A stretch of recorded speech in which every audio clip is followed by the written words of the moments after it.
Esse é o Ancapsu e nós vamos falar agora sobre a COP30. Parece que a situação continua piorando, tá? Agora, oficialmente, o Panamá pediu à ONU a mudança da sede e está sendo apoiado por um monte de países. A gente sabe que teve 12 países da África que já tinham pedido a mudança da sede, tem um monte de gente na Europa que está insatisfeito com a sede em Belém, e agora com esse pedido formal do Panamá de mudança da sede, existe o risco da ONU mudar a sede, tá? E se mudar a sede, uma vez que o governo Lula se recusou a mudar a sede, a opção mais natural para eles é mudar a sede para fora do Brasil.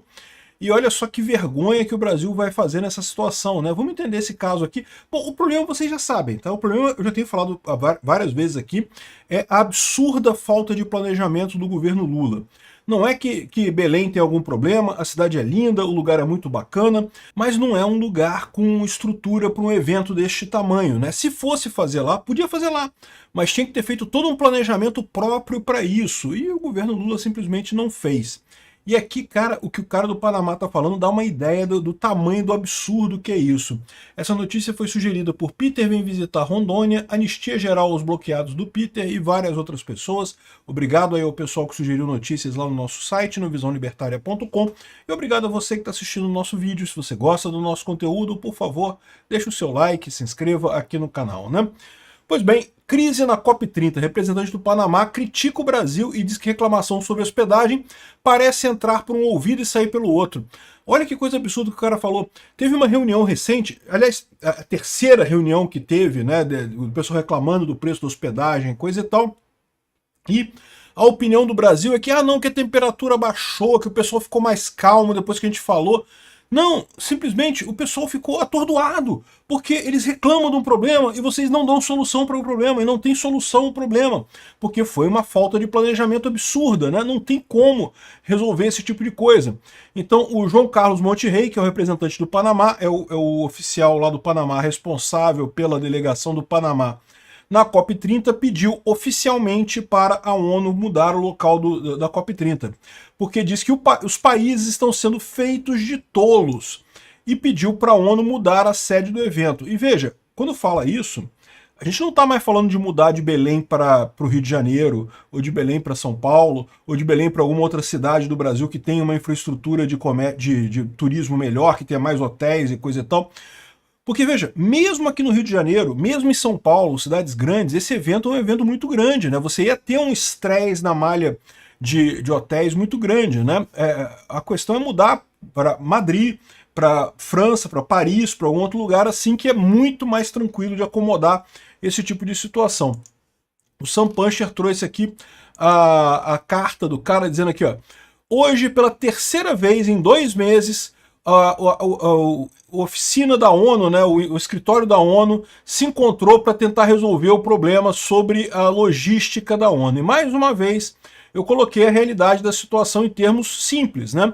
E a resposta da presidência que está recebendo o pessoal, ou seja, da presidência brasileira, né, do governo Lula, é que eu não entendi as regras de procedimento, diplomacia, e que minhas palavras eram inaceitáveis, e que a cidade anfitriã não será movida. Falando, o senhor Juan Carlos Monterrey Gomes, toma cuidado, tu vai entrar no inquérito, hein? O Xandão vai te botar no inquérito, hein? Tu tá atacando as instituições brasileiras, está criticando, está derrubando, golpe de Estado. O senhor João Carlos Monterrey Gomes está num golpe de Estado no Brasil. É assim que funciona aqui no Brasil, tá? Se você não entendeu ainda, é assim que funciona a nova estrutura do Brasil de ditadura. Qualquer coisa que critica o governo é golpe de Estado, é abolição violenta do Estado democrático de direito. Toma cuidado, não fala muito grosso assim não, senão dá problema, né? Mas o que é inaceitável é fingir que está tudo bem, enquanto as delegações enfrentam condições impossíveis. Nós estamos falando sobre coisas que eu me sinto não diplomático no falar isso aqui. Mas talvez a diplomacia precise terminar e precisamos ser honestos agora. Segue abaixo tudo que eu disse na minha intervenção, quando ele falou lá para o pessoal da ONU, para vocês decidirem se as minhas palavras são inaceitáveis ou simplesmente a verdade. Então aqui agora ele está descrevendo o que ele falou na reunião da ONU, né? Eu estou, de forma absurda, impressionado e francamente confuso porque essa é a terceira vez que esse escritório se encontra, todas as regiões do mundo falaram com uma única voz para a presidência brasileira, para o governo brasileiro, e, no entanto, nossas palavras parecem entrar por uma orelha, por um ouvido e sair pelo outro. Parece que nós estamos vivendo uma realidade alternativa cada vez que nos encontramos nessas reuniões. Não apenas isso, como nosso tempo está sendo desperdiçado, e nós estamos sendo tratados como otários, né, como idiotas, né? Bem-vindo ao Brasil, senhor Juan Carlos. É mais ou menos assim que a gente se sente também, né? O pessoal, o governo Lula vive numa realidade paralela, uma realidade em que o Alexandre de Moraes é um juiz honesto, em que o Lula não é um pinguço corrupto e que tá tudo bem se você for nos jornais aqui do Brasil. Não, porque a economia está indo bem, as coisas estão indo bem, coisa e tal, e o país entregue à corrupção, uma ditadura judicial terrível. Mais do que 70% das delegações ainda não conseguiram registrar acomodação, não conseguiram reservar acomodação. Um único número diz tudo isso. Os arranjos atuais são impossíveis. As opções estão entre 200% e 400% mais caras que o recomendado pela ONU e simplesmente não são viáveis para as delegações. Isso não é apenas sobre questão de quarto de hotel. Isso é sobre se nós vamos levar esse processo internacional sério. Olha só o que o cara está falando. O cara está falando que está se sentindo desrespeitado pelo governo brasileiro. O governo brasileiro está insistindo nessa história que não vamos tirar de Belém, que não vamos tirar de Belém, que não sei o que lá, que não pode porque queremos e queremos, que eu fiz acordo com os barbalhos e os barbalhos me ajudaram a me eleger, então tem que ser em Belém e não sei o que lá. Ah, mas o pessoal não tem... Ah, não interessa, dá seu jeito aí, não sei o que lá. Esse é o jeitinho do Lula, né? Ah, e qualquer coisa eu mando o Xandão botar vocês no inquérito. Vai botar todo mundo no inquérito o Xandão. Se nós nos respeitamos uns aos outros, se nós respeitamos a todos nós juntos, né? Neste momento, nós não estamos fazendo nenhuma dessas coisas, não está havendo respeito com as delegações estrangeiras. Delegações de várias regiões estão sendo requisitadas a pagar preços exorbitantes, não reembolsáveis, em valores muito rígidos e pacotes que não podem ser modificados. Faturas precisam ser pagas em 3 dias, apesar de que todos os países têm seus processos de aprovação, né? Isso é verdade. Qualquer um que já fez negócio com o governo sabe que governo do mundo inteiro, não é só o governo do Brasil, não, o governo do mundo inteiro tem processos que pagam em 40 dias, 45 dias, 90 dias, às vezes, para você receber do governo, né? E, não pode, tem que pagar o hotel em 3 dias a fatura. As informações vêm em pedacinhos, aos pouquinhos, né? As delegações estão espalhadas, não estão todas distribuídas. A coordenação é impossível. Isso não é um soluço logístico, isso é insano e completamente insultuoso. Uma pesquisa feita pela Secretariado de Mudanças Climáticas da ONU confirmou o que nós já sabemos. O desconforto e a frustração são rampantes entre os países que virão para a COP30. Como vice-presidente do escritório, né, que organiza a COP30 do lado da ONU, eu peço ao secretariado para prover um conselho para as alternativas e como nós podemos fazer para requisitar a presidência da COP e mudar a cidade anfitriã da COP. Porque nós não podemos ter uma COP nessas condições que excluam a participação e violam os princípios centrais do multilateralismo.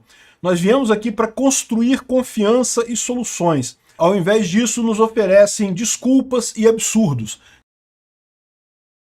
Cara, isso é típico de burocrata brasileiro, cara. Eu consigo imaginar perfeitamente o pessoal dos barbalhos lá respondendo, falando, não, porque é absurdo você falar desse jeito, que não pode, que falar desse jeito é um absurdo, que é inaceitável. Vou mandar pro Xandão, vou te botar no inquérito. Tu tá ameaçando a democracia no Brasil, não pode criticar o governo brasileiro, né?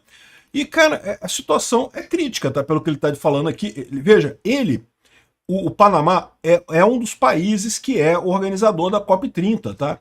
Então ele não é um país qualquer. A gente já teve várias reclamações de país, eu acho que a coisa agora escalou, tá? Eu tô para dizer para vocês que eu acho pouco provável que essa COP aconteça em Belém do Pará no final das contas. Aqui tem o tweet, acho que é Twitter essa plataforma aqui, eu não sei se dizer. Mas é basicamente o discurso que ele falou, né? Que hoje, pela terceira vez em 2 meses, nós nos encontramos no escritório para tentar atender a essa demanda por hospedagem, a logística da COP30, e mais uma vez eu disse as realidades da situação em termos abertos, e a resposta da presidência do país que está recebendo a COP, do governo brasileiro, que eu não entendi as regras e procedimentos, a diplomacia, que minhas palavras eram inaceitáveis, e que a cidade sede não será movida. De novo, qual que é o grande problema aqui? Já expliquei em outros vídeos, vou explicar de novo. Belém é uma cidade linda, uma cidade ótima. Acho muito bacana a ideia de fazer uma COP em Belém, perto da floresta amazônica e coisa e tal. Mas a verdade é a seguinte, isso tinha que ter sido melhor planejado. Não dá, a rede hoteleira de Belém tem 15 mil leitos, precisa de 52 mil lugares para hospedar todo mundo da COP. 15 mil, 52 mil, não fecha a conta, meu amigo. Ah, mas vai ter os barcos que vão parar lá. Ah, olha isso aqui, olha aqui. Barcos da Previdência Social servirão de hospedagem na COP30. Pronto, resolvido o problema. Vamos botar os barcos da Previdência Social, que eu não sei se são coisas muito luxuosas, não, mas enfim, vai ter um lugar para o pessoal dormir, né? E aqui, cada barco tem capacidade para 34 pessoas, totalizando 68 vagas disponíveis. Oh, pronto, resolvido o problema. Você precisa de 52 mil vagas, você tem 15 mil vagas e o pessoal tem a pachorra de dizer que vai botar um barco com 68 vagas. O que 68 vagas vai fazer de diferença? Não vai fazer diferença nenhuma no final das contas, né? Se eles conseguirem levar os transatlânticos, que podem chegar a 2 mil vagas, pode até fazer alguma mudança, mas não vai fazer. Mas 2 mil vagas continua não resolvendo o problema. O que tinha que ter sido feito em Belém, e dava para fazer, né? Se tivesse sido feito lá no início, dava para fazer isso. É a mesma coisa que é feito em Olimpíadas, em Copas do Mundo, nesse tipo de coisa. Quando teve a Olimpíada aqui no Rio de Janeiro, construíram todo um monte de prédios, né? Todo um bairro aqui no Rio de Janeiro foi construído para você justamente abrigar os atletas, porque não teria espaço na rede hoteleira aqui do Rio de Janeiro para a Olimpíada. A Olimpíada é milhares de pessoas vindo para a Olimpíada, não tinha espaço para isso. Você constrói o prédio, porque também não faz sentido você construir um hotel. Para pensar. Porque você vai ter a Copa em Belém, se você construir novos hotéis em Belém, o hotel depois vai ficar vazio, não tem lógica, né? Belém, de novo, é uma cidade muito bacana, tem muito turista e coisa e tal, mas vai ficar vazio os hotéis, não é tão um destino tão comum assim, né? Então o que você faz? Você constrói os prédios, esses prédios durante o evento servem como acomodação para as pessoas que vão para o evento, foi o que aconteceu na Olimpíada aqui no Rio, serviram como acomodação, aí depois que acabou o evento você vende, viram prédios, apartamentos que você vende como apartamento normal, aí você recupera o dinheiro, então você meio que resolve o problema dessa forma, você nem tem hotéis novos, mas também não falta lugar para as pessoas que estão vindo para o evento, né? O problema do governo Lula é aquilo que eu falo para vocês, é um governo de amadores, é um governo de corruptos, é um governo que a principal preocupação deles é roubar a sociedade brasileira e nada além disso, né? E aí fica com esse negócio de que, porra, não tem, não pode, você está falando de forma injusta, que não pode, não vai mudar a cidade, coisa e tal. E nesse meio tempo, o pior é isso, olha só, enquanto tá reclamando que não pode, que não tem como resolver e coisa e tal, o governo Lula está gastando 500 milhões de reais numa contratação de uma empresa Organização dos Estados Ibero-Americanos. Apesar desse nome, é uma ONG, tá? Isso aqui não é organização estatal, isso é uma ONG. 478 milhões de reais para essa ONG. Sabe o que ela vai fazer? Ela vai fazer realização de ações administrativas, organizacionais, culturais, educacionais, científicas, em conformidade com o plano de trabalho consubstanciado no instrumento. Ela não vai fazer porra nenhuma. Traduzindo o que está escrito aqui, não vai fazer merda nenhuma, vai fazer nada. Entregaram 500 milhões de reais para essa ONG, de amiguinhos do Lula, evidentemente, de amiguinho da Janja, evidentemente, para não fazer porcaria nenhuma no final das contas, né? Então essa é a lambança que o governo Lula está fazendo. Vai ficar feio isso pro Brasil. O pior é isso, cara. A nossa imagem fica manchada lá fora. Amanhã, quando tivermos um governo sério, porque ninguém esperava outra coisa do governo Lula, mas amanhã a gente vai ter um governo sério. E aí esse governo sério nosso, na hora de tentar trazer eventos aqui pro Brasil, vai ter dificuldade. Porque o pessoal lá vai falar, não, pro Brasil, não, caraca, o pessoal no Brasil é maluco, tem uns lugares lá que eles querem botar a gente, que é um muquifo, que não cabe nada, que não tem hotel, que não tem quarto e coisa e tal. Não manda pro Brasil, não. A nossa imagem lá fora vai ficar queimada por causa dessa porcaria do governo Lula, né? Mas fazer o quê, né? Quem mandou o pessoal fazer o L, né? Fizeram o L e pediram isso, né?